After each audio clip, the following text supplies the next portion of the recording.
Hello everybody, I wanted to record a little video here. I apologize that hopefully that will go off in a little bit, that little background noise, and eventually throughout the semester in my office you'll see these boxes disappear. So sorry about that. A few things, right? So if you're in the learning support, I'm going to open up some of the quizzes there. That's a pass-fail component, but I wanted to at least have us do a few things there throughout the course of the semester. So I'm going to go over some of the basic information that you'll see there, including the parts of speech, which are going to be important also for the English 1010 quizzes. So there's quiz 1 and 2 at the end of this upcoming week here. Now, one of the things I wanted to make clear is that there's also a writing sample that's going to be due, and that is under the English 1010, and it gives you 3 options, right, for this writing sample. You know, length, we would normally do this in the physical class. I'd have you actually physically write it during class, so don't spend more than, 50 minutes or something on it, or even less is fine. You're going to choose one of them, and the 3 questions are, what is a true friend? If you could only keep 3 things, what would they be and why would you keep them? And then the last option there for the writing sample is what scares you? So I want you to make something good out of that somehow.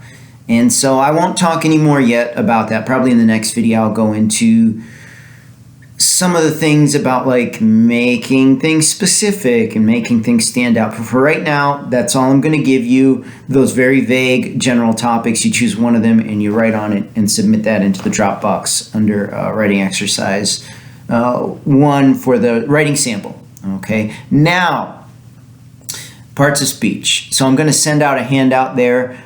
Basically, this is very elementary stuff. We may not have thought about it in a long time. So a noun is a person, place, thing, or even idea. And often it can serve as the subject of a sentence, or it can also serve as the object if something happens to somebody, right? So let's say if John wrecked the car, right? John is a proper noun. It's a name. Proper nouns are capitalized, right? But he is the subject of the sentence because he's doing the action. There's another noun in there, the car. Since he's wrecking the car is an object. It's being acted upon. And this will make difference in pronouns, which are the second parts of speech, that replace a noun. So if you got like the dog, right, that would be a noun. The pronoun that replaces it, if I don't know its gender, would be it. Right, or he or she if I knew its gender right there. So nouns, pronouns, then we've got verbs. Now, every single sentence needs a noun and a verb that agrees with it, right? Like I ran or he jumped. So verb is an action. There are other types of verbs as well. There's linking and helping verbs. Linking verbs are describing, like he is sad. He's not doing anything. He just is sad. So to be would be a linking verb. And then helping verbs show tense, like I will be going to the store, right? Or I had already gone to the store. Or, there are a whole bunch of different, like I might be going to the store, right? So there's verbs that show when something or if something is conditional, it's going to happen. We don't need to worry about the names for all those tenses right now for this course, but we do need to know the basic parts of speech and also how these come together to create clauses. And so now we have 3 of the parts of speech. There's 6 of them. I'm just going to finish them out, and then we'll talk about clauses in the rest of the video here that will relate to information for your first couple quizzes. So we also have things that describe nouns, which are adjectives, right? Like the red coat, right? Red would be the adjective there. Adverbs end in ly and describe how you perform an action. So he ran quickly to the finish line. Quickly describes how he runs, right? Could be something like lethargically, whatever it is, ends in ly. Okay, so that's the adverb. The last part of speech, besides articles like the and a, are prepositions, and they show position, in, on, under, around, by. Now this is the thing. The object of a preposition, it is a noun, but it can never be a subject. So for example, in class, I like to ask this one of the first days in English 1010. A gang of thieves. And then I ask, how many of you think it's singular? How many of you think it's plural? So would it be a gang of thieves is, or a gang of thieves are? And sometimes half the class will say it's plural and half the class will say it's singular. Well, of is a preposition. So even though thieves is a noun, it's not your subject It's an object because it's a gang. It's one gang. A gang is coming. What is it a gang of? It's a gang of thieves. That thieves describes it, but it's the object of the preposition. So prepositional phrases have nouns, but they can't be the subjects in a sentence there.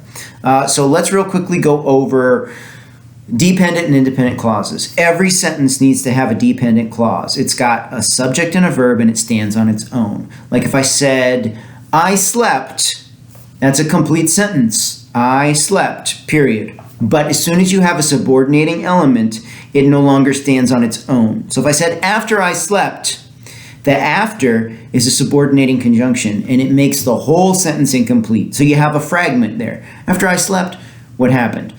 Same thing like, you just put, I went to work, period, in the morning, period. In the morning would be a fragment. It doesn't have a subject and verb. So that has to be one sentence. I went to work in the morning, right? So your punctuation is going to be kind of predicated upon the order of elements in a sentence. And I'm going to keep the examples kind of simple for this. I don't want this video to go too long.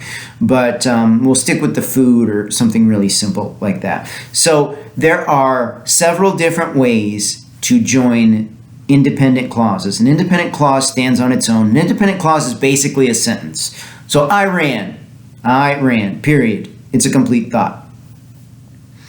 I ran, I won the race. Okay, so if I put I ran, I won the race. If I put a comma in between these two independent clauses, that is a run-on sentence. Even though it doesn't necessarily seem like a long run-on sentence, I haven't joined them correctly. Okay, so how would I do it correctly? I could do a semicolon, I ran, semicolon, I won the race, right? You could also do this with a coordinating conjunction. There's only 7 of them, right? For, and, nor, but, or, yet, so. Okay, the acronym to remember that is fanboys. Those are punctuated to be preceded by a comma. So it's comma and if there is a subject and a verb before it and a subject and a verb after it. So I ran, comma, and I won the race. Now, if I didn't have another subject after it, I wouldn't have a comma in that case. I ran and won the race would not have a comma because it's just two things that you're doing. It's just a list then. But as soon as you get to more than 2 things in a list, you have commas there. So in general, you can join 2 independent clauses with a comma and a coordinating conjunction, which are included in that handout that I'm attaching to this. You can also do it with a subordinating conjunction to join a dependent clause and an independent clause. So after I awoke, I ate.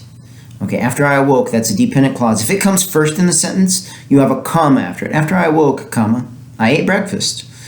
So the independent one comes second, so you have a comma before it. If I put that thing first, I ate breakfast after I woke up, there's no punctuation.